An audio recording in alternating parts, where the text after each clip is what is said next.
च्योंग-सान ये शख्सियत किसी पहचान की मोहताज नहीं है। All of us are Dead के सीजन 1 की ऑडियंस के दिल को जीत के रखा है, मगर सीजन 1 का एंड होते होते ऑडियंस के दिल भी टूट जाते हैं और टूट जाते हैं खुद च्योंग-सान। बट स्टिल क्या होए अगर मैं आपको कहूँ कि सीजन 2 में हमें च्योंग-सान जरूर देखने को मिलेंगे, मगर इस पॉइंट पर सवाल क्यों नहीं जबकि कैसे और कहां है। आखिर कैसे च्योंग-सान all of us are dead 2 में रिटर्न आने वाले हैं और सीरीज में वो कौन सा पॉइंट होएगा जब एक्चुअली हमें वो स्क्रीन पे देखने को मिलेंगे। वेल ये सारी बातें आप जानेंगे आज इस वीडियो में, क्योंकि आप देख रहे हैं टर्मिनेटर को। वेल च्योंग-सान के रिटर्न को समझने के लिए एक्चुअली हमें उनके कैरेक्टर को समझना पड़ेगा। च्योंग-सान डेफिनेटली सीजन 1 के एक मोस्ट लव कैरेक्टर है, क्योंकि उनका जो लव था ओंजो के लिए वो एग्जैक्टली वो चीज थी जो कि सेंस बनाती थी और ऑडियंस एक्चुअली जो कि देखना चाहती थी। लेकिन जहां इनने प्यार से दिल जीता वहां नफरत से भी जीत लिया। ये पूरा सीजन जिसके खिलाफ रहा गुइनाम ने सारे रूल्स और सिद्धांत सब कुछ तोड़ दिया और इवन पहले वो म्यूटेट भी बने जिन्होंने ज़ोंबी वायरस को इस तरीके से हैंडल किया। लेकिन ये चीज जो उनके लिए फायदेमंद थी शायद किसी और के लिए नहीं थी, क्योंकि इसी हरकत के चलते उन्होंने च्योंग-सान को भी काट लिया और इस सीरीज को उस पॉइंट पे लाके खड़ा कर दिया जब सबके एक एक करके दिल टूटने लगे। और एट द एंड इवेंचुअली वो सीन आ ही गया जब एक फाइनल बैटल के दौरान ग्यूनाम और च्योंग-सान एक ऐसे पॉइंट पे आ फंसे कि अब ना चाहते हुए भी पूरे ग्रुप को च्योंग-सान को पीछे छोड़ना पड़ा।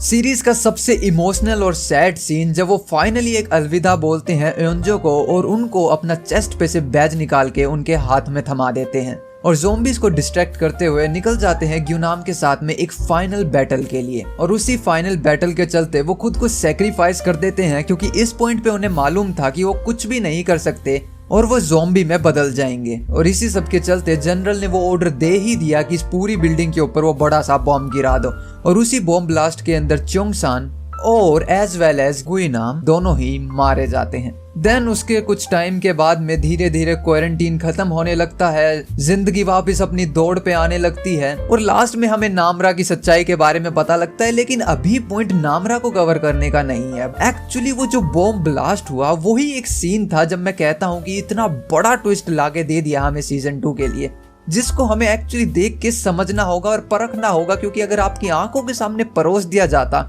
तो शायद उस ट्विस्ट को बनाने में All of us are Dead कामयाब नहीं होता।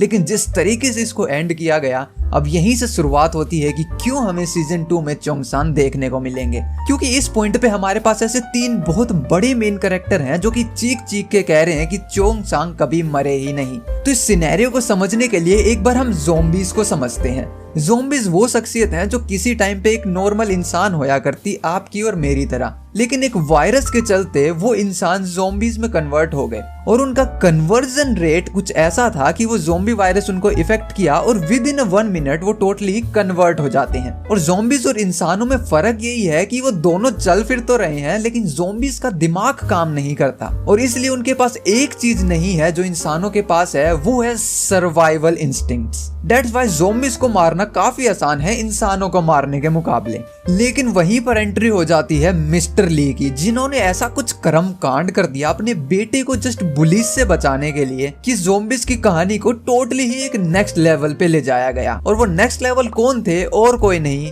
हाइब्रिड्स।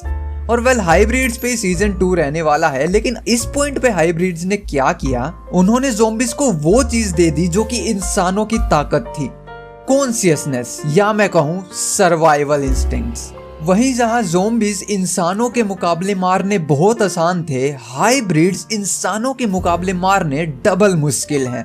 क्योंकि वो एडवांस ज़ोंबी वायरस ने उन ज़ोंबीज को हाइब्रिड बनाकर ना सिर्फ उनको कॉन्शियसनेस दी, जबकि कुछ ऐसी पावर्स भी दे दी जो खुद इंसानों के पास भी नहीं है, जिनमें से एक थी फास्ट हीलिंग। हाइब्रिड के टिश्यूज ह्यूमन के टिश्यूज के मुकाबले बहुत ज्यादा तेजी से खुद को रिकवर करते हैं। और अब वो 3 मेन कैरेक्टर्स के अंदर से वो पहले कैरेक्टर और कोई नहीं, वो है गुइनाम। वो ज़ोंबी नहीं बने, वो म्यूटेट होकर हाइब्रिड बन गए। उस वायरस ने उनकी जान लेने की बजाय उनकी बॉडी ने उसको अडेप्ट कर लिया और यहाँ शुरुआत हुई फर्स्ट हाइब्रिड की, जिसने पूरे ही ऑल ऑफ अस डेड को बदल के रख दिया। देन ये हाइब्रिड जाते हैं हमारे दूसरे मेन कैरेक्टर की तरफ। जी हाँ, और कोई नहीं, नामरा। क्योंकि जब गुई नाम और च्योंगसान की फाइट चल रही थी तो नामरा वहां पर फंस जाती हैं। इवन च्योंगसान उनको बचाने की भी कोशिश करते हैं, लेकिन उससे पहले गुई नाम नामरा को काट लेते हैं। और उसके बाद हम सबको ही पता है कि नामरा का क्या हुआ। हालांकि नामरा गायब हो गई, लेकिन सीरीज का एंड आते आते ये बात तो हमें पता लग गई कि नामरा इस वक्त तक एक हाइब्रिड है। और अगर यहाँ दिमाग ना भी लगाएं तो सिंपल सी चीज हमें नजर आती है कि एक हाइब्रिड ने एक इंसान को काटा और वो इंसान ज़ॉम्बी नहीं जबकि हाइब्रिड बन गया। और अब ये दोनों बातें ऐड अप हो जाती हैं हमारे तीसरे कैरेक्टर के ऊपर और ये पूरी थ्योरी की सेंस बनाती हैं, क्योंकि वो तीसरे कैरेक्टर और कोई नहीं या च्योंगसान। क्योंकि हम नहीं भूल सकते कि एक्चुअली च्योंगसान को किसने काटा था, या गुई नाम ने। तो जब गुई नाम ने नामरा को काटा, वो एक हाइब्रिड बन गई, तो च्योंगसान हाइब्रिड क्यों नहीं बन सकते। और अब वापस आ जाते हैं एक्चुअल सीन्स के ऊपर जो हमने देखे। एक आखिरी गुड बाय जब वो अपने ग्रुप को और ओंजो को बोलते हैं, वो ज़ॉम्बीज को डिस्ट्रैक्ट करने के लिए वहां से भाग जाते हैं। यानी ये देख के एक बात तो साफ समझ में आती है कि इवन जब उनको गुई नाम ने काट लिया, वो टर्न नहीं हुए। और ज़ॉम्बी वायरस वो है जो कि एक इंसान को with in a minute zombie बना देता है। और च्योंगसान इवन फाइट के दौरान भी, और जब एक बहुत बड़ा बॉम्ब ब्लास्ट होने वाला था उस वक्त तक भी, जब वो चारों तरफ से ही ज़ॉम्बीज से घिर चुके थे और उन्होंने हार मान ही ली थी कि इस पॉइंट पे कुछ नहीं हो सकता, स्टिल वो वहां पर टोटली कॉन्शियस थे। उनके दिल, दिमाग, शरीर सबको समझ में आ रहा था कि वो किस तरीके से ज़ॉम्बीज से घिरे हुए हैं, और उन्होंने कुछ नहीं किया। उसका कारण भी है उनका दिमाग कि वो इस कदर एक्टिव है कि उनको ये भी समझ में आ गया कि इस सिचुएशन से तो च्योंगसान आप नहीं निकल सकते। इसका मतलब ज़ॉम्बी वायरस उनको लगा और वो ज़ॉम्बी नहीं बने, तो आप समझ ही सकते हो वो क्या बनने वाले हैं। The only answer is hybrid. But अभी भी एक बहुत बड़ी बात है जिसके कारण हम टोटली नहीं मान सकते कि च्योंगसान अभी तक जिंदा हैं, और उसका रीजन था ये बहुत बड़ा बॉम्ब ब्लास्ट। जिस बॉम्ब ब्लास्ट के अंदर ना सिर्फ च्योंगसान जबकि गुई नाम दोनों के दोनों उस पॉइंट पर प्रेजेंट थे। तो फिर भी मैं कैसे कह सकता हूँ कि च्योंगसान उस बॉम्ब ब्लास्ट को सरवाइव कर गए होंगे। उसका रीजन वही है क्यों हाइब्रिड्स को इंसानों से मारना डबल मुश्किल है, क्योंकि उन्हें एक चीज मिलती है, वो है म्यूटेशन, जो कि उनको इंसानों से ज्यादा ताकतवर बना देती है। और इस म्यूटेशन की कमाल बात यह है कि ये म्यूटेशन फिक्स्ड नहीं है, जबकि आपके बॉडी के साथ कनेक्ट होकर एक नया म्यूटेट बनाती है। और दैट्स व्हाई म्यूटेशन हर किसी के लिए अलग वर्क करता है, क्योंकि हर किसी की बॉडी अलग तरीके से वर्क करती है। हो सकता है आपको थोड़ी सी ठंड लगे और आप बीमार पड़ जाओ, लेकिन वहीं आपका दोस्त जो कि सर्दियों के अंदर कच्चे कच्चे में घूमता रहता है लेकिन उसको कुछ नहीं होता। So that's why her body की अपनी टेंडेंसीज होती हैं। किसी का इम्यून सिस्टम बहुत स्ट्रॉन्ग होता है, किसी का बहुत वीक होता है। और इसका एग्जाम्पल है नामरा, क्योंकि गुई नाम म्यूटेट हुए तो उनके टिश्यूज बहुत जल्दी से हील अप होने लगे, जिसका कारण था वो ज़ॉम्बी नहीं एक हाइब्रिड बने। और जब नामरा को उन्होंने काटा, नामरा वहां से गायब हो गई। लेकिन जब वो वापस आती हैं तो सीरीज के बिल्कुल एंड मोमेंट में एक ऐसा काम कर देती हैं जो देख के सबके होश उड़ जाते हैं। वो बिल्डिंग की बिल्कुल टॉप फ्लोर पे खड़ी थी, छत पे खड़ी थी, और वहां से बिल्कुल नीचे छलांग लगा देती हैं। तो वेल, ये चीज किसी इंसान के करने लायक नहीं है, ज़ॉम्बी इसको कर नहीं सकते। बट वाई हाइब्रिड इसको करने में कामयाब रहे? क्योंकि जो म्यूटेशन है वो हर बॉडी के साथ में एक नया म्यूटेंट बनाती है, यानी कि एक नई पावर्स देती है।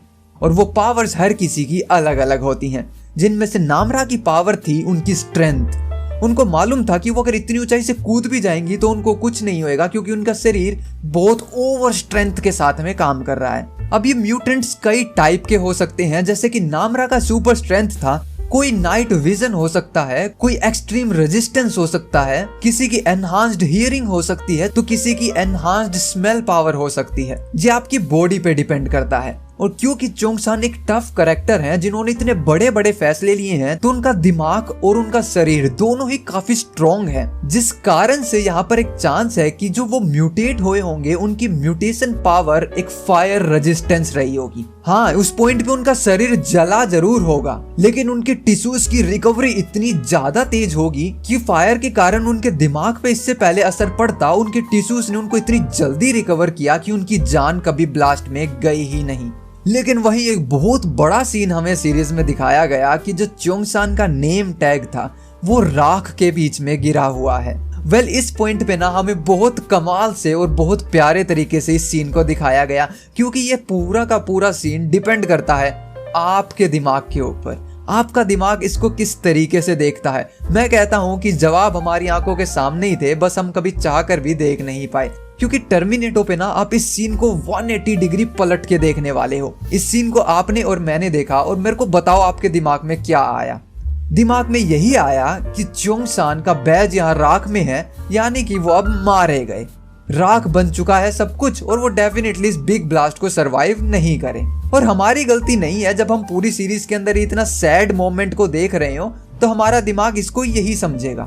लेकिन क्या होए कि इसको हम 180 डिग्री पलट दें। इस सीन को अब मैं आपको एक नए नजरिए से दिखाने वाला हूँ। अगर क्या होए कि मैं कहूँ कि इस सीन को हमें इसलिए दिखाया गया सिर्फ इतना समझने के लिए कि चोंग सान का बैज राख में है, इसका मतलब बाकी सब कुछ राख हो गया लेकिन चोंग सान जिंदा बच गए। क्योंकि यहाँ कोई टेक्स्ट नहीं आया, कुछ आया ही नहीं। हमारे दिमाग ने ये सोचा कि सब कुछ राख बन गया तो चोंग सान भी राख बन गए। बट मैं कहता हूँ कि चोंग सान का बैज यहाँ है, इसका मतलब बाकी सब राख बन गया लेकिन चोंग सान जिंदा है। और इनका बैज यही दिखाता है कि चोंग सान अभी जिंदा है। सब कुछ हमारे दिमाग के नजरिए के ऊपर है। और वेल, हम नामरा के उस पॉइंट को बिल्कुल भी नजरअंदाज नहीं कर सकते जब उन्होंने स्कूल की छत पे कहा कि उनके जैसे और भी हैं और वो आ रहे हैं। तो वेल, इस बात से ये थ्योरी टोटली कंफर्म हो जाती है कि उनके जैसे म्यूटेंट्स और भी हैं, उनके जैसे हाइब्रिड्स और भी हैं जिनके पास में बहुत अलग अलग टाइप की पावर्स हैं। और वेल, यही वो पॉइंट था जब हो सकता है कि उन्होंने चोंग सान का भी जिक्र किया हो, जब उन्होंने कहा कि उनके जैसे और भी हैं। सो हो सकता है कि चोंग सान भी इस वक्त उनके साथ ही हो, क्योंकि जो हाइब्रिड्स हैं वो डेफिनेटली बहुत ज्यादा अमाउंट में नहीं है, ज़ोंबीज के मुकाबले तो बिल्कुल नहीं है। सो उनको सरवाइव करने के लिए एक ग्रुप जरूर बनाना होगा। और ज़ोंबीज कभी भी ग्रुप नहीं बनाएंगे क्योंकि उनके पास में दिमाग होता ही नहीं है। बट क्योंकि हाइब्रिड्स वो हैं जिनके पास ज़ोंबीज की पावर और इंसानों का दिमाग है, और इंसानों को एक बात अच्छे से पता है कि अगर एक साथ रहोगे तो सर्वाइवल के चांसेस बढ़ा दोगे, तो ऐसा कोई भी हाइब्रिड नहीं होगा जो कि कहीं अकेला घूम रहा होगा। डेट्स वाई वो सभी हाइब्रिड साथ हैं और उन्हीं हाइब्रिड्स में उन्हें चोंग सान भी मिले होंगे। लेकिन फिर आखिर क्यों नामरा ने अपने ग्रुप को बताया नहीं कि चोंग सान उनके साथ हैं? इसका रीजन ये है कि चोंग सान इस वक्त एक हाइब्रिड है और वो हाइब्रिड्स की ही गैंग में है, उनके ग्रुप में है। अब वो नॉर्मल इंसान नहीं रहे, और क्योंकि हाइब्रिड्स एक्चुअली कोई अच्छे नहीं है। याद रखना, ज़ोंबी वायरस ने सिर्फ उनको पावर्स नहीं दी, वो कोई वरदान नहीं है, एक अभिशाप है। यानी कि उन्होंने उनके दिमाग की सोचने की शक्ति को, अपने सर्वाइवल इंस्टिंक्ट्स को चेंज कर दिया है। अब वो ह्यूमंस की तरह सर्वाइव नहीं करना चाहते, वो हाइब्रिड्स की तरह सर्वाइव करना चाहते हैं। और क्योंकि हाइब्रिड्स की संख्या बहुत कम है तो उन्हें पता है कि वो कम संख्या के साथ में इस दुनिया में सर्वाइव नहीं कर सकते, तो वो अपनी संख्या को बढ़ाना चाहेंगे। लेकिन अगर उन्होंने बता दिया कि चोंग सान हमारे साथ हैं, हम यहाँ पर हैं, यहाँ छुपे हुए हैं, तो डेफिनेटली इंसान आगे हाइब्रिड्स को खत्म कर देंगे, क्योंकि हाइब्रिड्स इंसानों के लिए खतरा है और इंसानी दिमाग अच्छे से जानता है कि अगर उनके लिए कोई खतरा है तो उनको मिटा दो। तो डेट्स वाई हाइब्रिड बहुत ज्यादा समझदार हैं इस वक्त इंसानों के मुकाबले, सो वो इतनी जल्दी सब कुछ रिवील नहीं करेंगे। और इससे पहले मैं इस बात पे आऊं कि हमें सीरीज के किस पॉइंट पर चोंग सान देखने को मिलेंगे, उससे पहले एक बहुत बड़ा सवाल उठकर आता है कि अगर नामरा जिंदा बच गई, चोंग सान जिंदा बच गए, तो गुई नाम जिंदा क्यों नहीं बचे?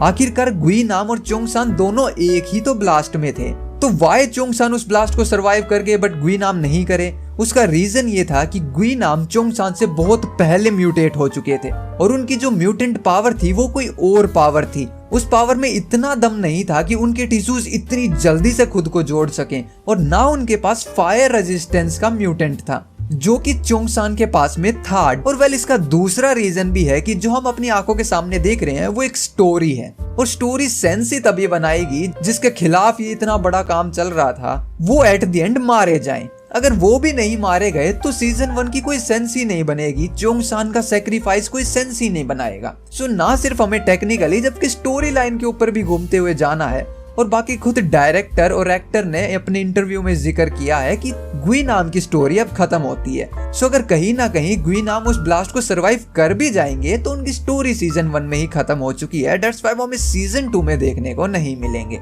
लेकिन सीरीज के किस पॉइंट पर हमें चोंग सान वापस स्क्रीन पे देखने को मिलेंगे, उसका जवाब रहने वाला है सीरीज की ना तो स्टार्टिंग में और ना ही मिड में, जबकि मिड और स्टार्टिंग के बीच में प्रोबेबली सेकंड, थर्ड या फिर फोर्थ एपिसोड तक हमें वो देखने को मिल जाएंगे। वो फर्स्ट एपिसोड में नहीं आने वाले, इस बात का जवाब मैंने स्क्विड गेम में भी आपको दिया था, जब देहो के ऊपर ये एलिगेशंस लगे थे कि ये रेड लाइट ग्रीन लाइट में हमें दिखाए ही नहीं गए, तो मे बी ये वीआईपी या सस्पिशियस है। तब भी मैंने कहा था कि बहुत बड़ी बड़ी सीरीज ऐसा जानबूझ के करती हैं कि हर एपिसोड के अंदर कुछ क्रिस्पी मसाला रखना जरूरी है। तो सारे ही कैरेक्टर्स को अगर एपिसोड 1 में इंट्रोड्यूस करा दिया तो बचे हुए एपिसोड्स के लिए क्रिस्पी मसाला क्या रखोगे। तो डेट्स वाई स्टार्टिंग के कुछ एपिसोड्स में नए कैरेक्टर्स को इंट्रोड्यूस कराते हैं, लेकिन वही चुंगसान को मिड में इंट्रोड्यूस कराया तो आप मेरे को कह रहे हो कि आधी सीरीज ऐसे ही निकाल दी इतने बड़े मेन कैरेक्टर को सिर्फ नीचे दबाकर। तो डेट्स वाई वो ना हमें मिड में देखने को मिलेंगे और ना स्टार्टिंग में, या हो सकता है स्टार्टिंग एपिसोड के बिल्कुल एंड में देखने को मिले। लेकिन एक चीज मैं डेफिनेटली बता सकता हूँ, वो ये है कि आपको ये वीडियो पसंद आई है तो अभी के अभी सब्सक्राइब बटन दबा दो। यहाँ तक देख रहे हो तो लाइक तो आपने कर ही दी होगी, और वेल हाइप कर देना ताकि आपकी जैसी प्यारी ऑडियंस के पास में वीडियो पहुंच सके, क्योंकि आप देख रहे थे टर्मिनाटोगो। Peace out.